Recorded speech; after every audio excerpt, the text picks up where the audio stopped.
বাবাইদা, তোমার যে এইখানে কাজটার ব্যাপারে যদি একটু বলো আমাদের। 2024-এ আমার এখানে ভাবনা হচ্ছে মানত। তো মানতটা আমি এই কারণেই ধরেছি যে আস্তে আস্তে মানুষের মন থেকে ভগবানের প্রতি একটা ভরসা আশা উঠে যাচ্ছে, কিন্তু যুগ যুগ থেকে হয়ে আসছে। আমরা জানি যে ভগবানের কাছে কিছু প্রার্থনা করলে সেটা আমাদের সঠিক হয় বলে আমাদের মনে একটা বিশ্বাস।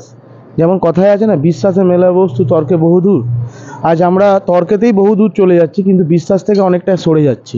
তাই আমার মনে হয়েছে যে কোনো কারণে 2024-এ মানুষের কাছে এটা তো একটা আমাদের বড় একটা আর্টওয়ার্কের জায়গা বা একটা প্ল্যাটফর্ম। তো মানুষের কাছে এই আর্টওয়ার্কের প্ল্যাটফর্ম থেকেই আমি তুলে ধরতে চাইছি যে মানুষ যেন আবার বিশ্বাসটাকে, মানুষের প্রতি বিশ্বাস রাখে।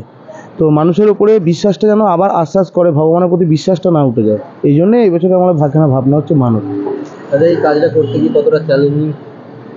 চ্যালেঞ্জিং তো অবশ্যই। তো আশেপাশে আমার অনেক বড় প্যান্ডেল হয়, অনেক ভালো প্যান্ডেল হয়, কিন্তু পরীক্ষার ক্ষেত্রে আমার মনে হয় যে প্রশ্ন সবার কাছেই সমান। পরীক্ষায় যখন দিতে বসবো প্রশ্ন সবার কাছেই সমানভাবেই আসে। তো কে কীভাবে লিখবো, কে কতটা ভালোভাবে লিখবো, সেই মেথডটা সে তার মতোভাবে ইউজ করে। তো আমিও সেইভাবে ইউজ করছি। তো আশা করি সব প্যান্ডেলের সঙ্গে আমার প্যান্ডেলও একটা যুক্তিযুক্ত জায়গা নেবে। দর্শকদের জন্য কি বার্তা?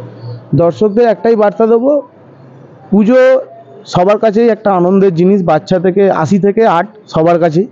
তো সবাই আনন্দে থাকুক, আনন্দে কাটাক, আর সবাই আমার প্যান্ডেলে আসুক, প্যান্ডেল দেখুক, খুব ভালোভাবে কাটাক, এটাই আমাদের।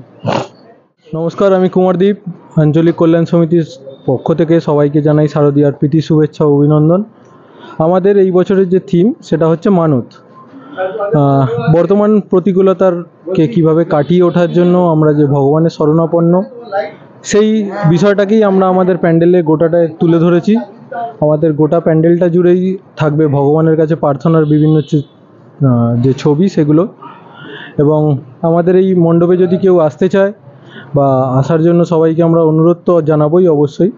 আমাদের এই মণ্ডপে আসার জন্য হাওড়া থেকে কলেজঘাট রোড, এবং যদি কেউ এক্সাইড থেকে আসতে চায় তাহলে এক্সাইড থেকে IIST সেকেন্ড গেটে নেমে খুব সহজেই আমাদের পুজো মণ্ডপে চলে আসতে পারবে।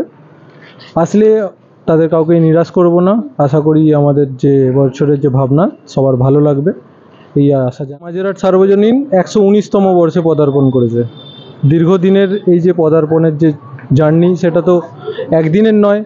আগে আমাদের সাবেকি প্রতিমা হতো এবং সাবেকি প্যান্ডেলের মধ্যেই আমরা সীমাবদ্ধ ছিলাম, কিন্তু বছর 3 ধরে আমরা পূজা মণ্ডপটা যেটা রয়েছে সেটাকে থিমে নিয়ে এসেছি। এবং কিন্তু থিমে আসার পরেও আমরা আমাদের প্রতিমা যেরকম মাতৃরূপ থাকে সেটা সাবেকিই রেখেছি। এবং আশা করি ঠাকুর এবং মণ্ডপ দুটোই দর্শককে নিরাশ করবে না। আসুক, এসে দেখুক, অবশ্যই তাদের ভালো লাগবে। আমাদের ওপেনিং 6 তারিখ, তৃতীয়ার দিনে সন্ধ্যে 6টার সময়। সবাইকে সেদিনকে উপস্থিত থাকার জন্য আহ্বান জানাচ্ছি।